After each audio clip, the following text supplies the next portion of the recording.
Hey everybody, it's Dave here and Darren over there. We are going to talk Vikings at Green Bay. That team from Wisconsin.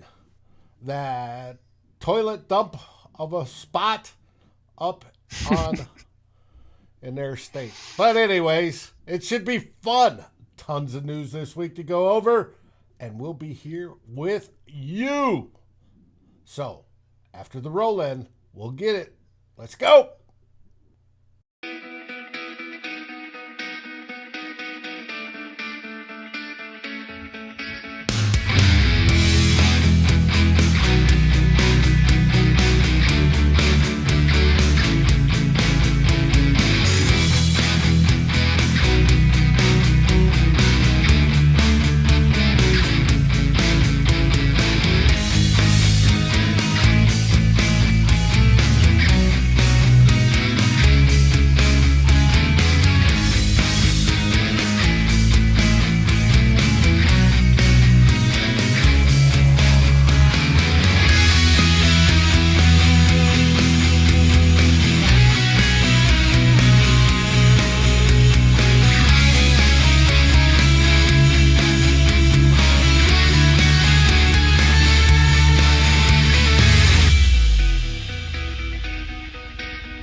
Everybody, it's Dave here. I hope you had a fantastic holiday and Happy New Year. Hopefully 2022 will be our best year yet. Not only for us, but for our beloved team. How'd your holidays go there, Darren? Good. Dave took a quick trip down to see some in-laws in northern Alberta. So it really wasn't any warmer there than it is here. But I was going to ask, was it warmer? No, it was colder down there. So, but it was all good. And I didn't get to watch Sunday's game live last Sunday's game live because we were in transit traveling. So I had to, and you had to suffer through the replay. Oh my God! Yeah, it was hard enough going through it the first time. But we will get into some of the problems of that game momentarily. But Happy New Year, everybody. Yes, and I wanted to say everybody that's joined us, Raymond, Wayne, Joseph, of course, the beloved Mary, Stephen, who's already predicting a 52-12 win. You must be drinking already, buddy, but there's nothing wrong with that. I hope things are well down in your end of the world. And let's get this thing started. Let's get it rolling. We have a big game. Needless to say, it is against the Packers. And oops, not the round I wanted to hit. Here we go. Like I said, It's a big game. From Captain Obvious, we love when we play the Packers. We love when we beat the Packers. Question is, will we? We shall see. All right, let's start out first with the weather forecast tomorrow. And I took this from last night. I just looked minutes ago. It's about the same. These temperatures are in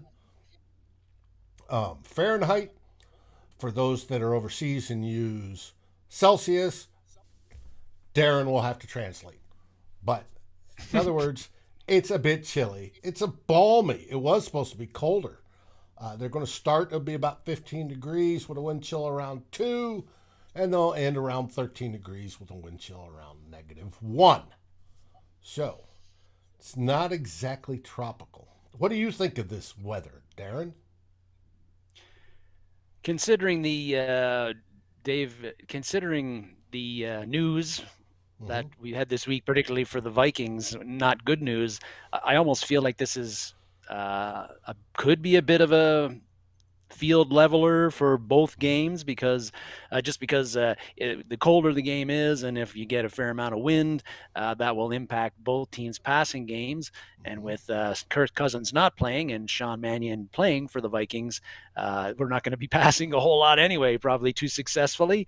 Whereas the Packers are going to do what they do, which is a nice, usually in a pretty fulsome mix of run and pass, but I think cold weather, the ball will be a little slicker, but a little harder to grip. It's a little harder. I think that it hurts, it especially hurts. for receivers. So it's going to be cloudy. No chance of precipitation. They would have had that, I think, last night, but I think that even moved out. So it's just going to be cold, and going to be cold, and not super cold.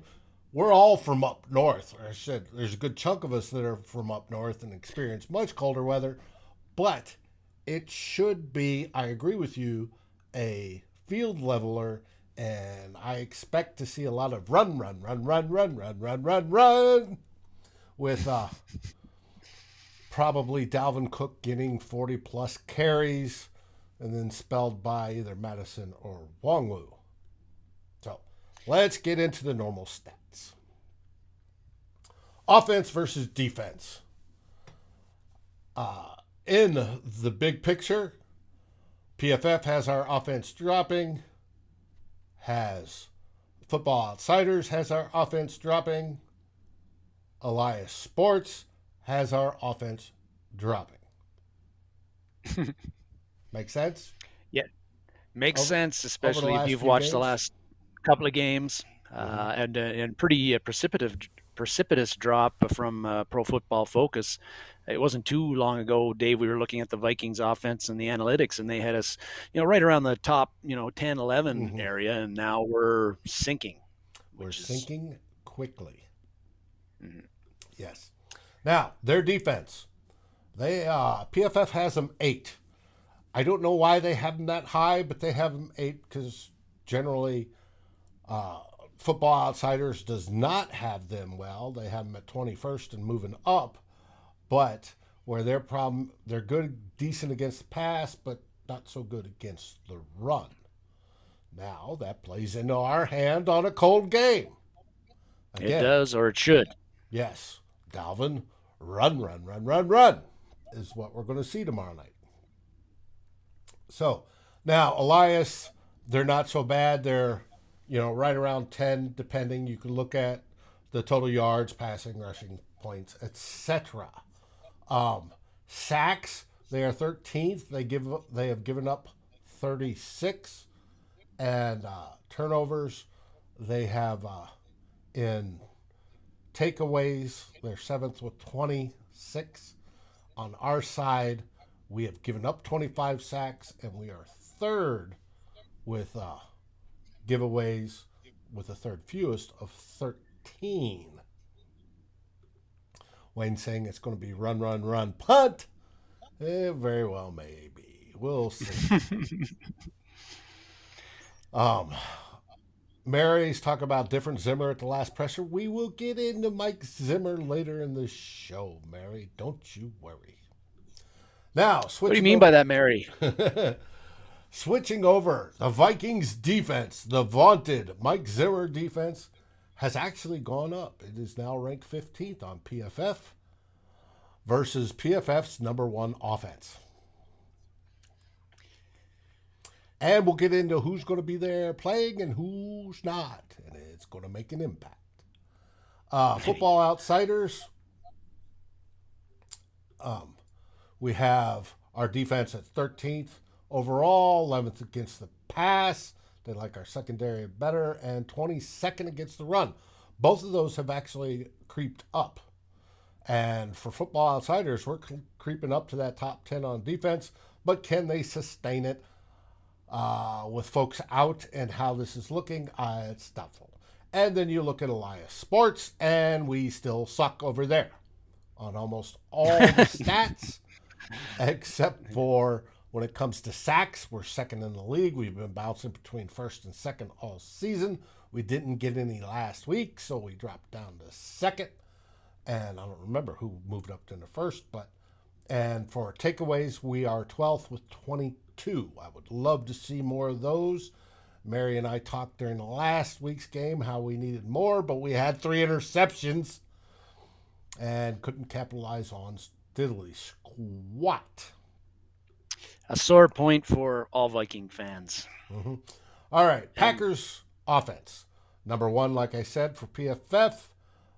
Football Outsiders likes them too. They're at number 2. Their pass is number 2, runs number 6. So they do have an effective offense. Thank future Hall of Famer Aaron Rodgers for that. Elias, they're middle of the pack on the numbers for the most part, passing their 11. We shall see. Now, when it comes to sacks, they've taken 23, and they're on giveaways, they're first with the least, 10. Aaron Rodgers hasn't thrown an interception in quite a while, so 6 games. He's due. Yeah, well,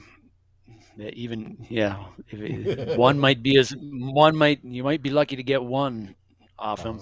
That would be nice. Or a fumble. Be nice. I'll take a fumble. I'll take a broken collarbone. Yeah, that's about the only way that this game will be close if if he's knocked out of the game way early. Yes, Dan, think about how many sacks we would have had if Hunter had played, and Everson for that matter. And later, yes, it would be a lot higher. We'd easily break 50. We're still close to breaking 50. We need 3 in each of the last 2 games. But it would have been a lot more than that. It would have been very, very interesting to see those numbers. All right, now the special teams. Here is a big difference maker, which we'll get into part of one of our next segments. Vikings are dropping in their special teams play. However, the Packers are staying the same at the bottom of the league. What do you think about that?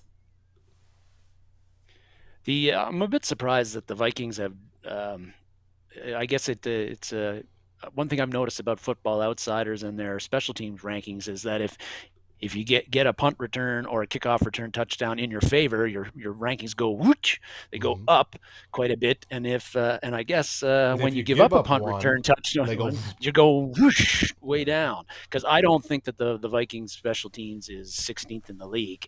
I think they've been top 10 probably and in the top 5 for Football Outsiders pretty much most of the year, and I would say that that's where they belong.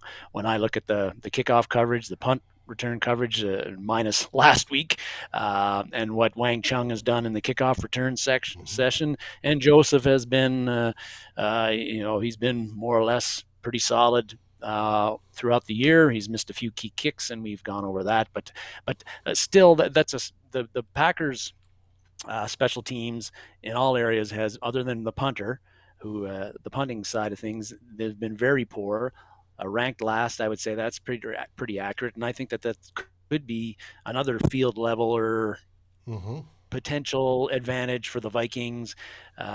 Say I got a feeling Wangwu is going to return one more kick for a touchdown this year, Well, and hold that thought. those types of things. We'll talk about more about that later in the show.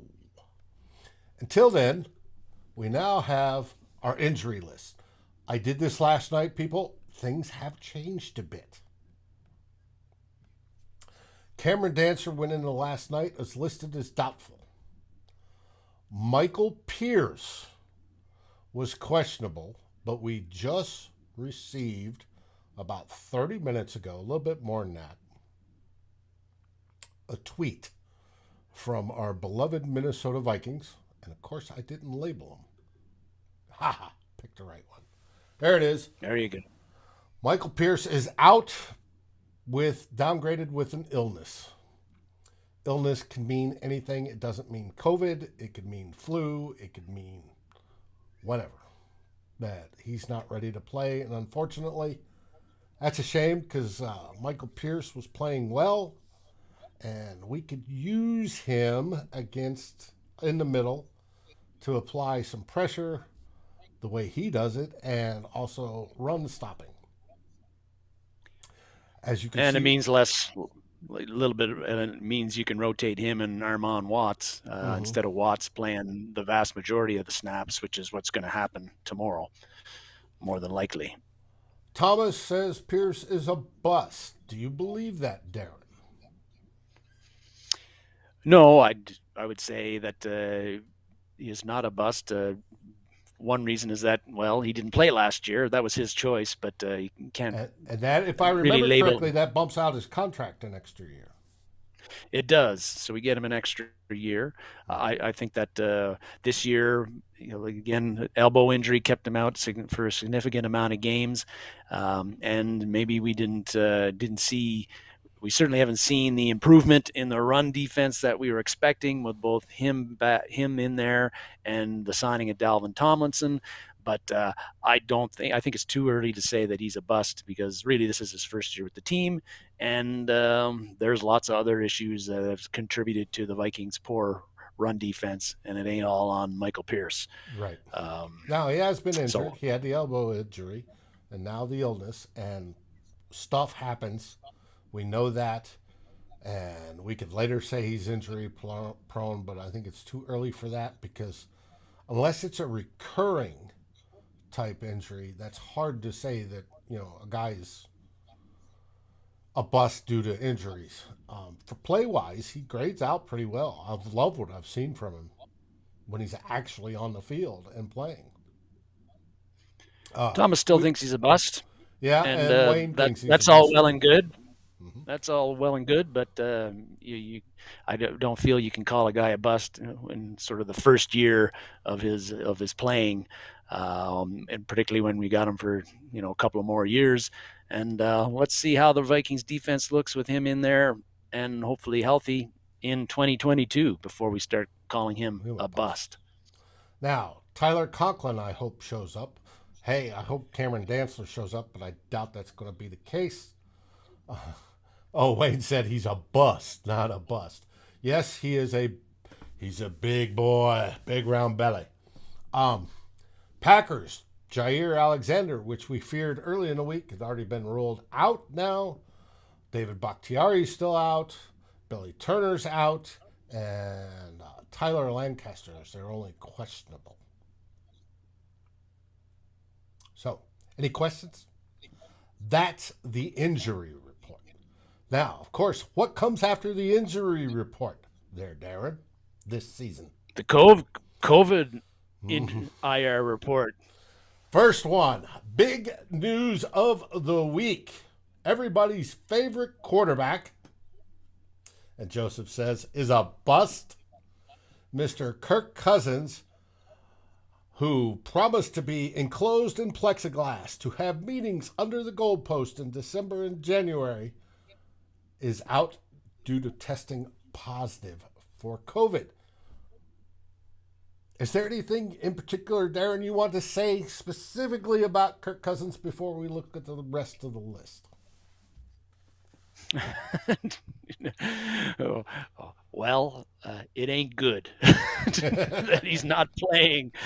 And, oh my God! But I did. I think a couple of was just over. I think a month or so ago that I said with COVID cases with the weather starting to turn cold in places like Minnesota, COVID cases rising, people in colder climates going indoors more, not being able to practice or not wanting to practice outdoors as much, and Cousins being unvaccinated, that it was a matter of not a matter of if, it was a matter of when he was going to get land on the COVID list, and it happened at just about the worst time it could possibly happen for the Vikings. Just when Mike Zimmer said it would probably happen, when the game was on the line and their playoff hopes rested on it. Sure enough, it happened. Steven, I'm not bashing Cousins. I'm just telling you what he said back in July. It has nothing to do with his play. It has to do with his COVID status. Speaking of COVID status, here is the list. However, Darren informed me right before we went online. Um, Hang on, guys. You've been bashing the hell. Well, I have. Yes, I agree. But we haven't started bashing him today, and we probably won't on Sunday either. Um, but and I admit, Stephen, I haven't. I was objected to Cousins even coming here to this team. So, but here's the rest of our COVID list: Kirk Cousins, Nick Vigil, Patrick Jones, and Oli Udo. But Oli was activated this morning, and he's good to go. And here are all the rest of the Vikings players that have moved up: T.Y. McGill, Eddie Yarborough. They will be activated, as well as Miles Dorn, Ty Smith, and Kenny Willekes. The fact they're bringing up Smith would indicate that Dantzler will be a no-go tomorrow. You are probably correct on that one. Not that Smith is going to play much, but just that they need that extra body at corner. Mm-hmm. So that's the way it's going to be. So we know Udo is going to be playing right guard starting tomorrow night, even though Steven doesn't want it. We don't have anybody else.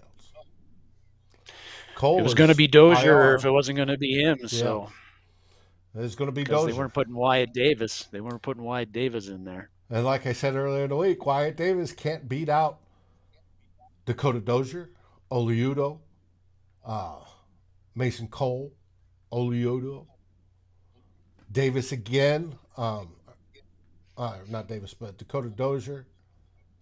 There's something wrong with Wyatt Davis and the people that helped develop him. So, but that's an old story. Moving on to the next segment, since we had this wonderful news. However, let's hit the Packers real quick. You said there were some updates to this list. Yeah, the punter whose name I can't pronounce, he got activated. Bajorquez, linebacker Oren Burks has been activated. Mercedes Lewis has been activated. Ben Braden has been activated. And I believe the Tyler Davis had also been activated. I get probably the key ones on there that have not been activated is Jenkins and Kingsley Kiki. Two guys. So the Packers, although they're used to this, they'll be going without three of their starting offensive linemen in this game. But that's been the case for them all season. Bakhtiari has not played yet, and Jenkins has been out a bit too. So they've been juggling those guys all year long, and they still been rolling along, and playing pretty well as a unit, even though they got a lot of guys in there that weren't going to be starters at the beginning of the season. All the blue stars on this list have had starting snaps this season. So a majority of starting snaps, not just onesie twosies. John Littig talking about Super Bowl bound Vikings, and he laughed. Technically, it's still feasible. It's going to take winning out and getting some luck, and then winning the rest of the way out. Will it happen? Highly likely, yes. Probably not not, but hey, it is what it is. All right. Davis arched his back way too much in college, and that won't work in the NFL. I missed that. Oh, Wyatt Davis. Why, Yes, you Davis? are correct, Dan. Bad technique does not survive in the NFL. All right. Here's the first topic you wanted to talk about.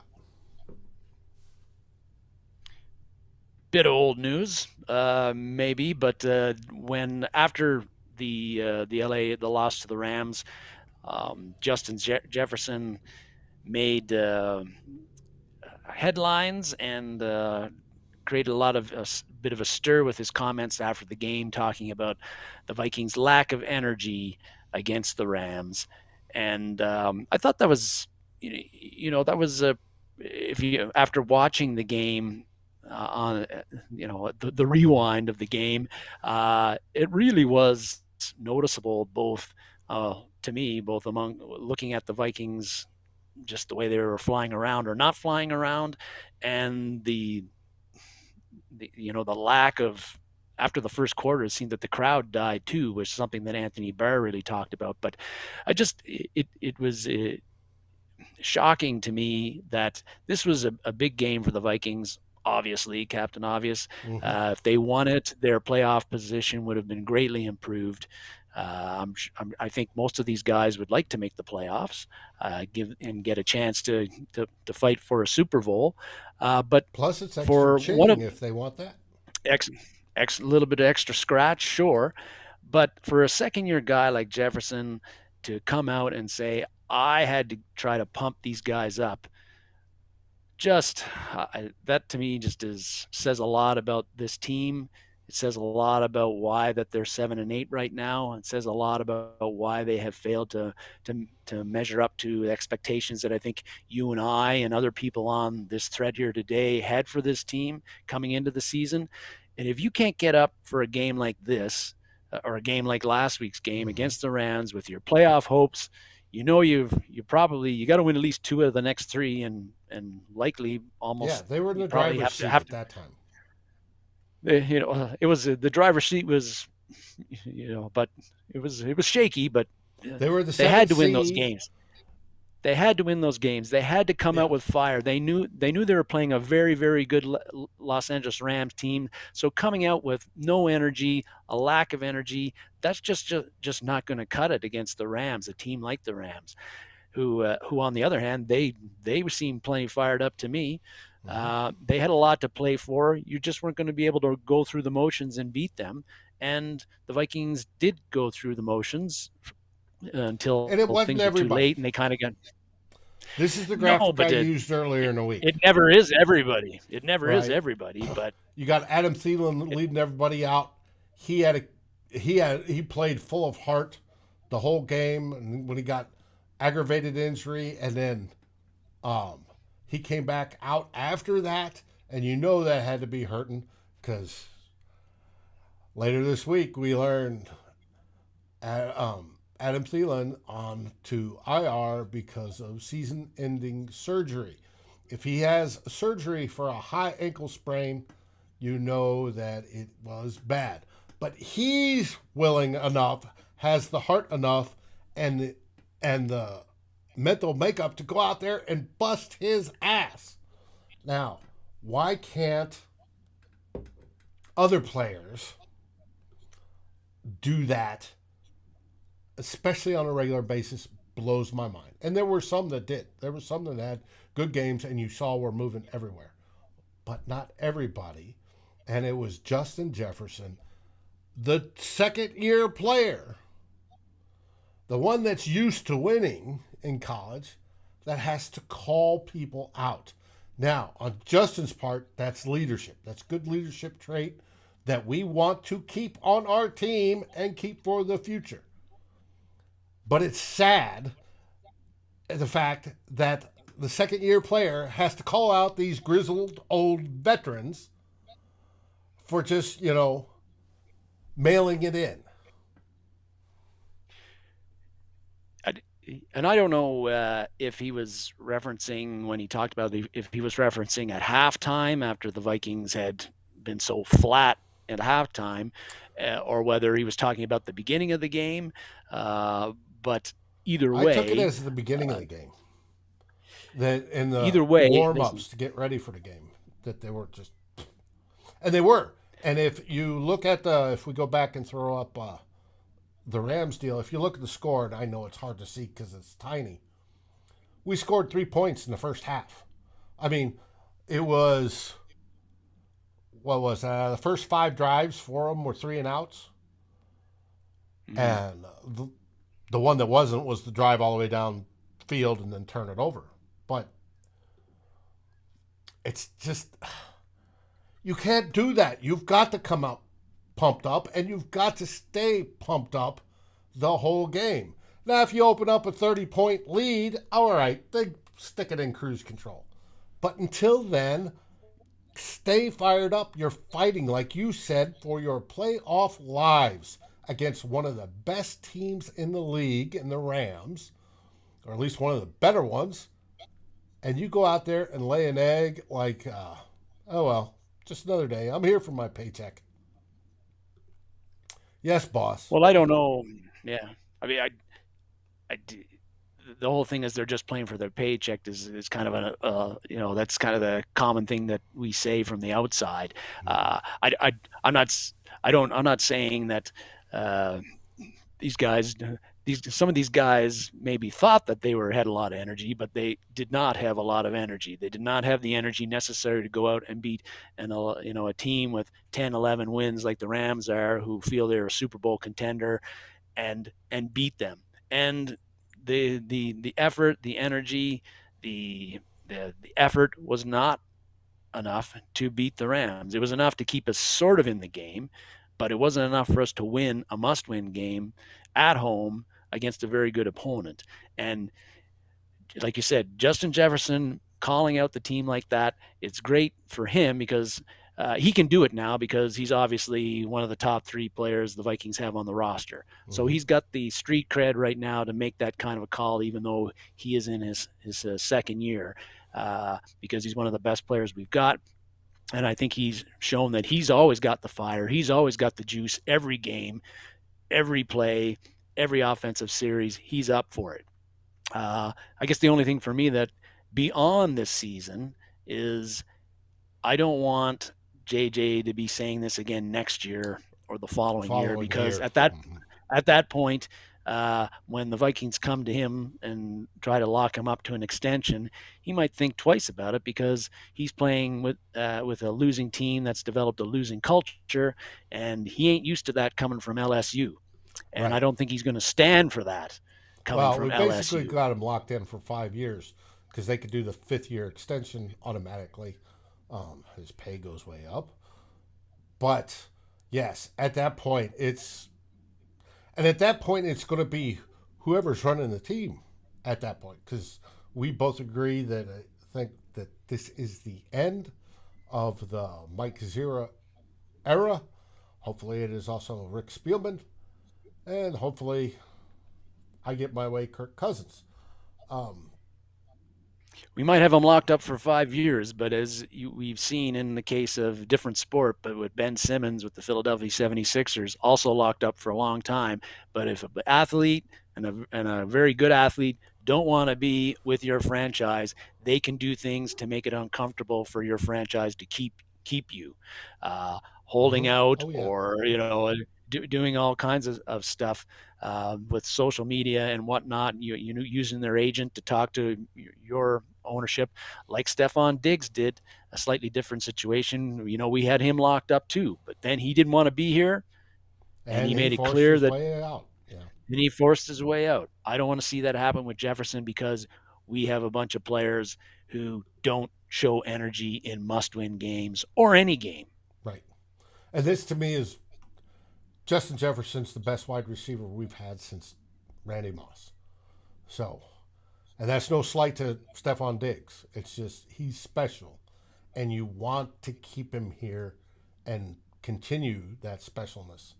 Um, Wayne Continue that talking, specialness. yeah, they're talking Continue to get the offense playing at a a top 10 top level level. like we want, or top 5 level. That's going to be a lot easier when you got Justin Jefferson as one of the guys, one of your mainstays, one of your franchise cornerstones, than having to ship him off and trade him. And maybe we don't get as lucky in that trade as we did with the Diggs trade when we got Right, Jefferson. right, exactly.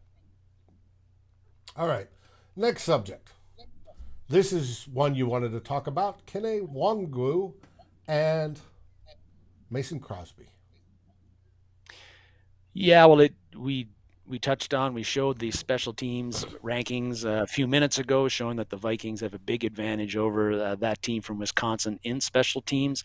Now, this was something I wanted to talk about uh, Wednesday, Thursday, before I knew that Kirk Cousins was not going to be playing and Sean Mannion was. And so if you look at the Packers games this year, as good of a team as they are, as well-rounded a team as they are, as as many wins as they have this year compared to the Vikings, they do not blow teams out. A lot of their games are usually one-score games, and Packer fans complain about that all fairly regularly. They just say, "How come LaFleur can't put teams away?" Kind of sounds like something Viking fans say about Zimmer, but Well, I think Packers fans complain about everything unless it's perfect. Um, they complain about the but if an refs if one of their guys gets a flag, you know, or if this Rodgers is true. doesn't get a roughing the passer call when, say Pierce sneezes on him or something. So that's Packers But fans. so with Cousins in the game, I was expecting that this would be your typical Viking 2021 game where you got a one score game, 3 points, 4 points, 7 point. It would be that way, and the special teams would be again one of those field levelers where Mm-hmm. our big advantage in special teams over the Packers could potentially give us a score or two difference that might allow the Vikings to squeak one out at Lambeau. And that was one of the ways you do that is, again, like I really feel Wangwu is going to take one more to the house. I was Mm-hmm. tomorrow night, potentially that could be that 7 points, unexpected points that we weren't gonna get, but the special teams gave us. The other thing is Mason Crosby has missed a lot of field goals this year, like an inordinate amount for an NFL kicker. Still kept his job, but he has been shaky from the start of the season till now. He missed a key kick in the Vikings win in Minnesota a month ago, and I think that I felt that he was going to miss probably one of those key kicks in this game, particularly with the weather not being that great. So Yeah, special teams, I felt, was something that could really give the Vikings could get a 3 to 7 point edge with that if the game was close. But with Cousins out of the game, um, the chances of the special teams being that big of a factor, I think drops down a fair bit.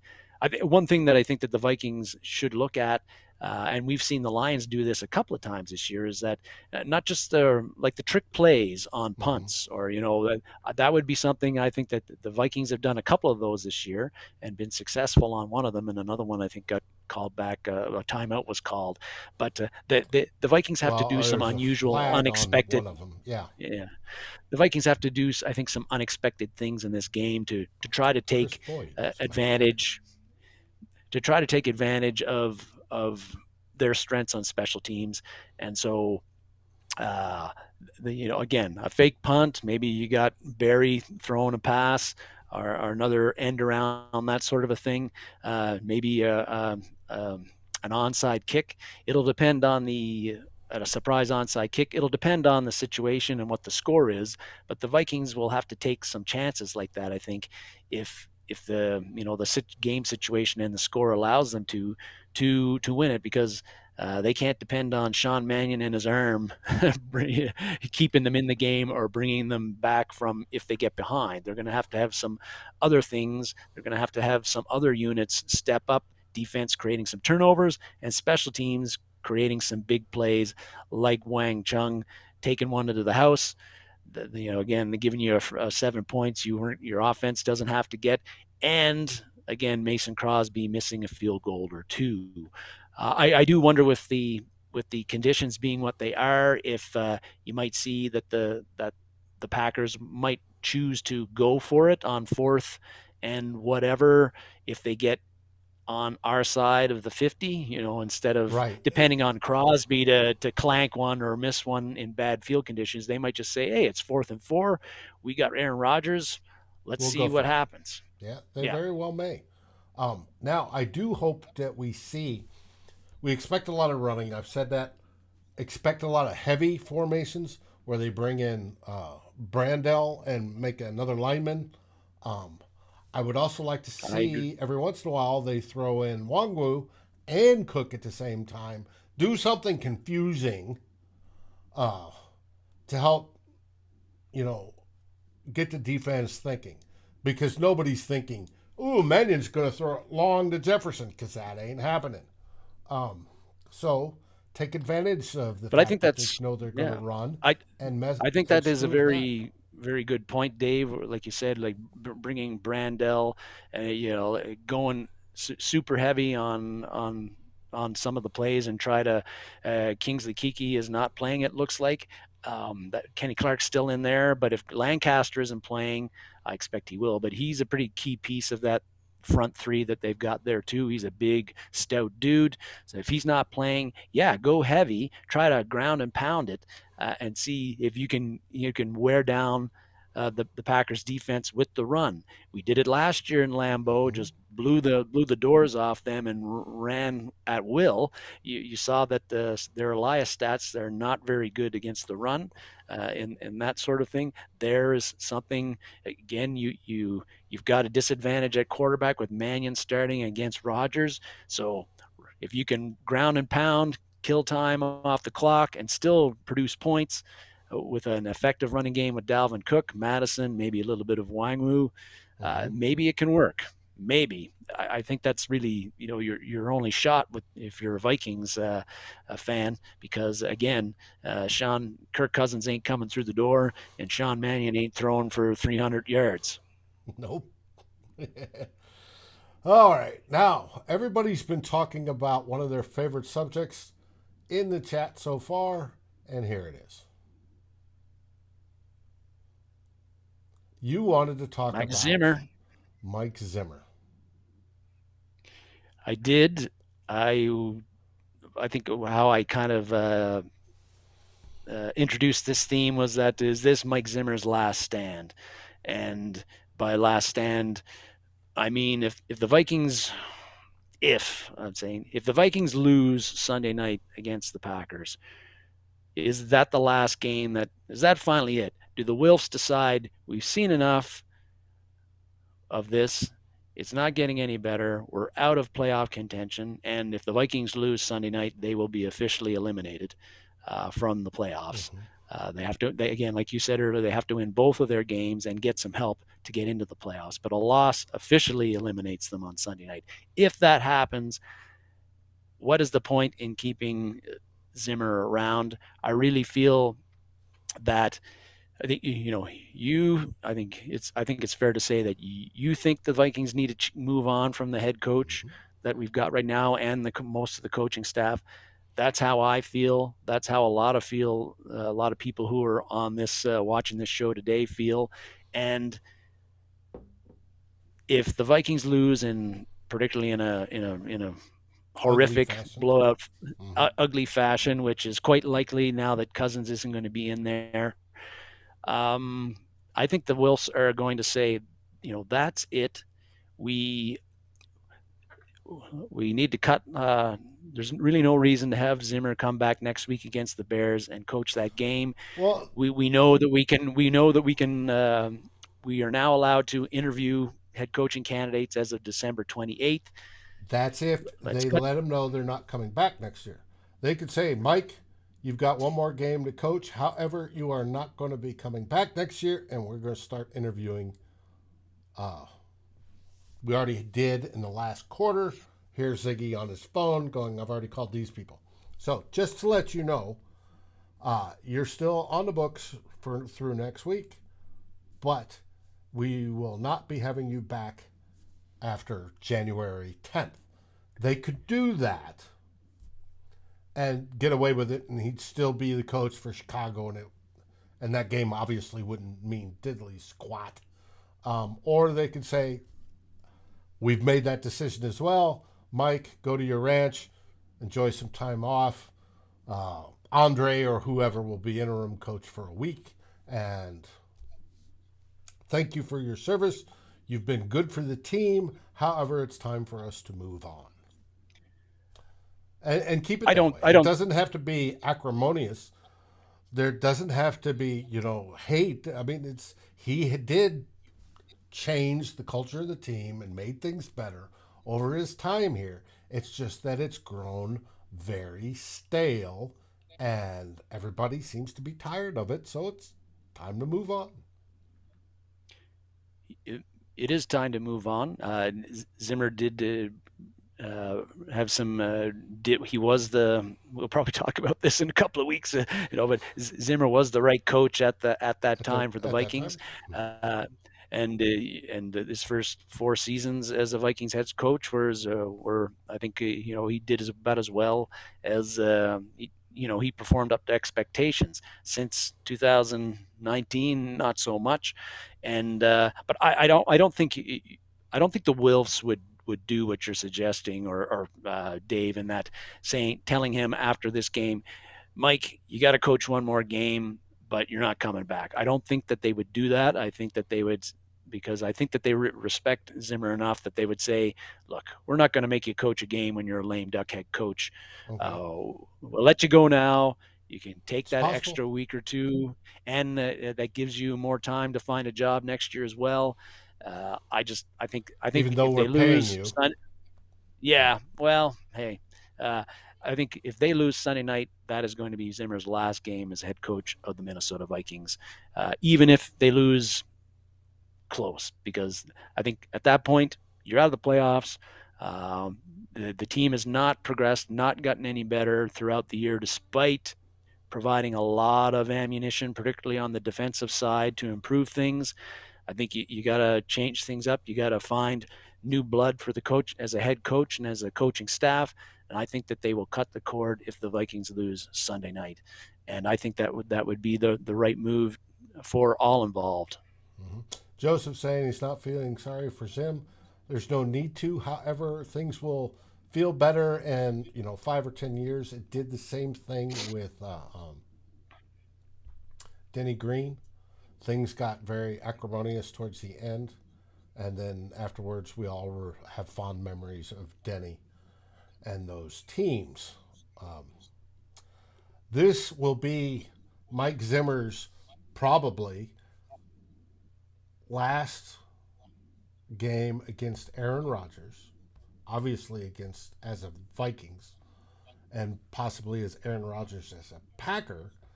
Aaron may retire after this year, or he may move on, and so this is it. And it's one of those cold winter games that happens in Lambeau.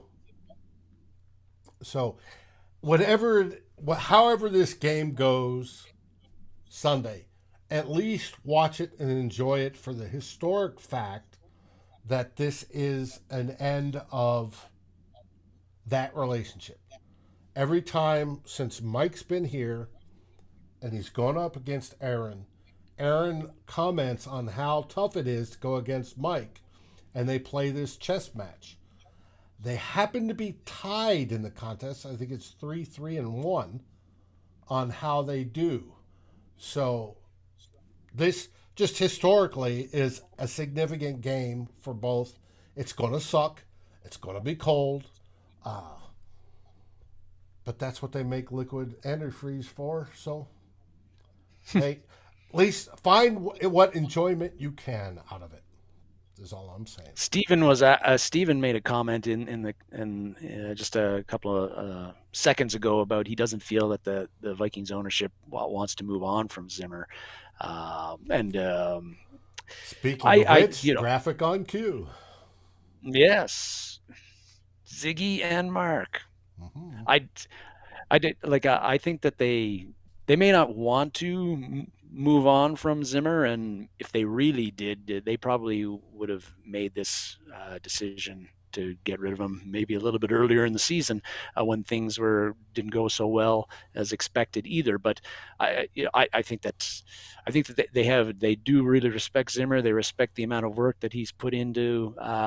As a head coach, I think they respect the job he did 2014, 2015, 2016, 2017, getting the team to an NFC championship game. I think they respect his football knowledge, particularly on the defensive side of the ball.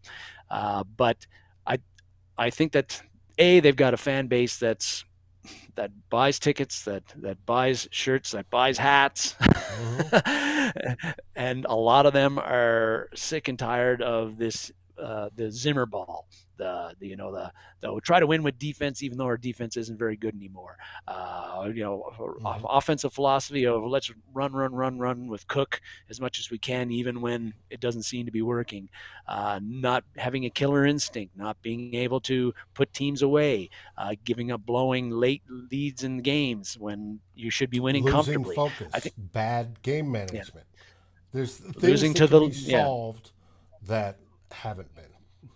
Dan asks, so and there should Vikings there's fans be been no drinking vodka? improvement. Dan, I would say whatever high test alcohol of choice is the appropriate one. It could be vodka, it could be schnapps, it could be bourbon, you know, something that gets you fired If up you inside. if you're the Wills and you're looking at this team and you say we haven't made the playoffs 2 years in a row since 2008 2009, and we haven't made the playoffs in the last two seasons under Zimmer, and and it's been 4 years since we went to the NFC Championship game, and we signed this 30-40 million dollar quarterback. Uh, I don't know. I think that they have to see that, hey, got to switch things up, and we've got to make a change in the head coaching position, or else we could lose a lot of the players that are some of our key guys like Jefferson, and Mm-hmm. we could lose a lot of the fans as well that cheer Which for they us don't want to do. faithfully. Yeah. Yeah, cheer for us faithfully and buy a lot of merchandise and pay for a lot of season tickets. So I think as much as they want, like Zimmer, respect him, I think they see the writing is on the wall for him as a head coach here as well, and some new blood is needed desperately. I'm curious if they're going to be at the game Sunday night. By the way, I think Dan, they drink Ziggy's favorite is scotch. I think it, I'm pretty sure that Ziggy's at every game. No, there's been a few that they've missed. I What's know up, I Beto? know he doesn't live in the Twin Cities, Mm-hmm. but he seems to be a constant guy there. But yeah, um, interesting times. It will be interesting. Now, to end the show, we wanted to end with some good news, and there it is. The one and only mullet man, Mr. Jared Allen, is a finalist for the Hall of Fame. Next time we hear anything will be the selectees. And that comes in, what, July? Somewhere around that time period. And so, if he gets selected, that makes the Vikings eligible for the Hall of Fame game, which means the extra preseason game, which will now from 5 to 4 if they get it. But an extra preseason game with a rookie coach, new coach, would help things. So I think Jared Allen belongs in the Hall of Fame. And I like the idea of the Vikings getting an extra preseason game next year so they can work out the new kinks. Any thoughts, Darren? It seems to me Allen is like a slam dunk guy, I would but hope so. like he's what, top five all time in sacks, Mm-hmm. something like that.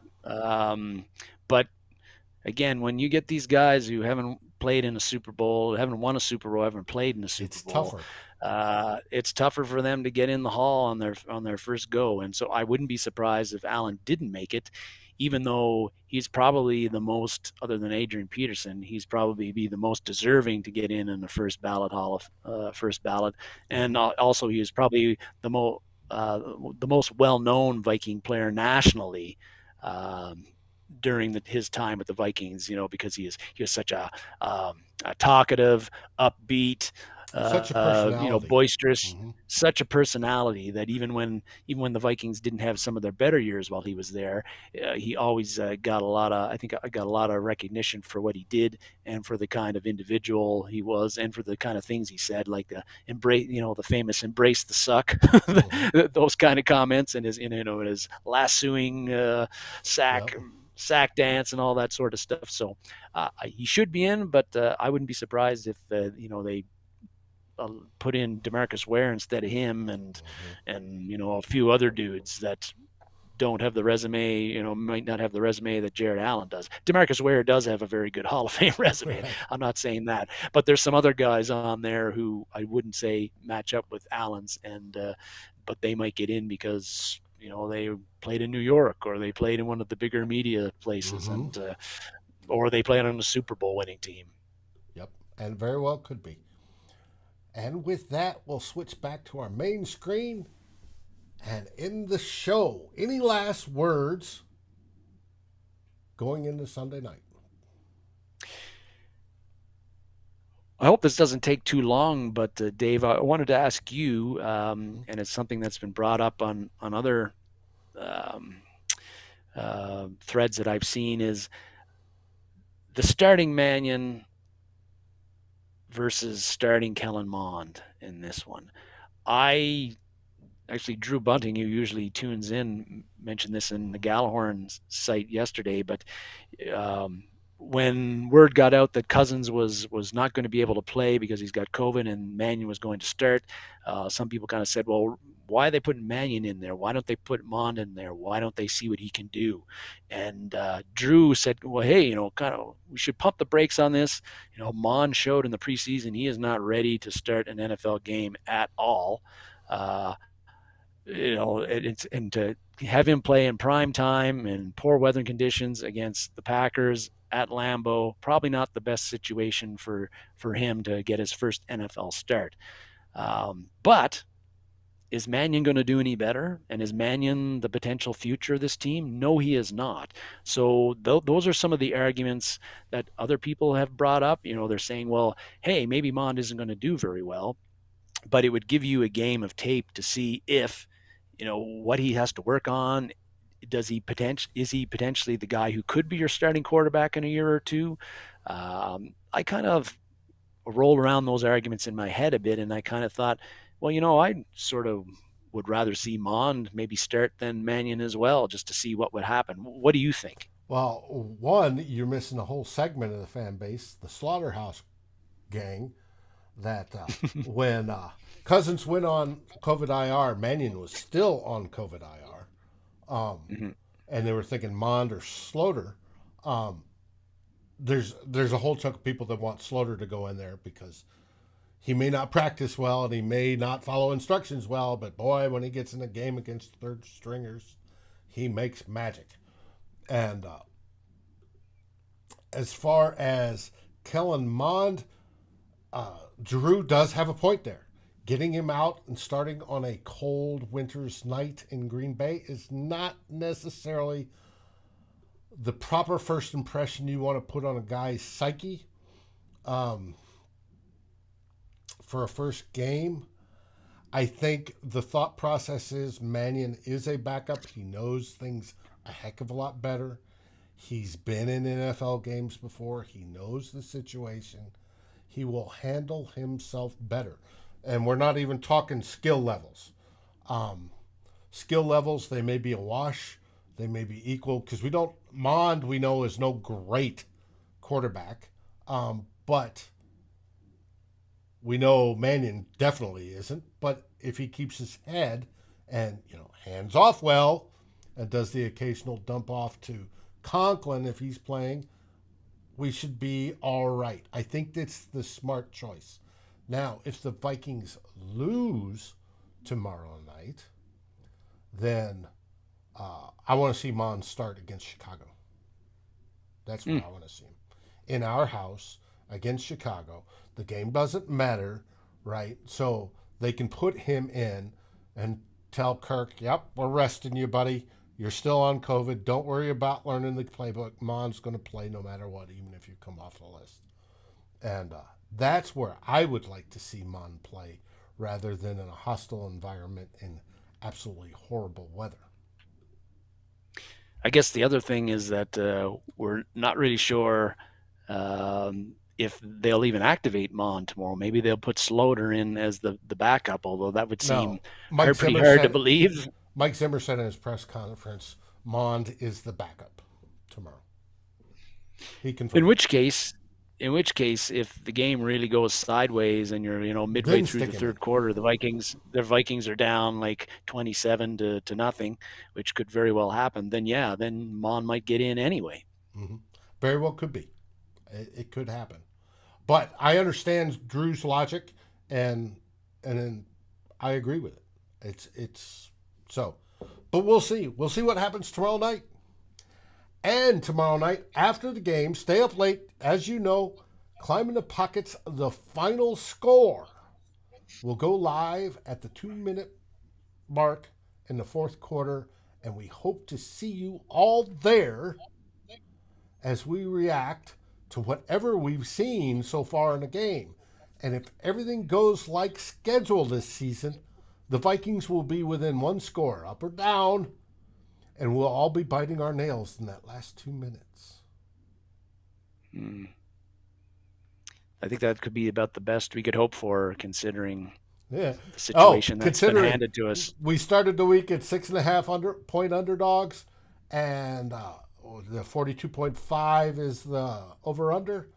We are now 13-point underdogs with Cousins going to COVID IR. So, hey, if we can keep this streak going and break that record, we had the 14 games within one score, the record will be 15, and especially if we do it this week, so they can't say, well, you had an extra game to do it, right? If you do it this week, it equals all, it busts the record. So, we shall see. I want to see that.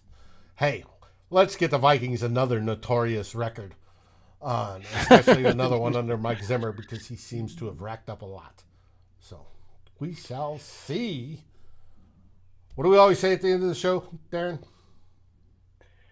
Skol Vikings! Thanks, everybody, for viewing, and we'll see you Sunday night. Skol!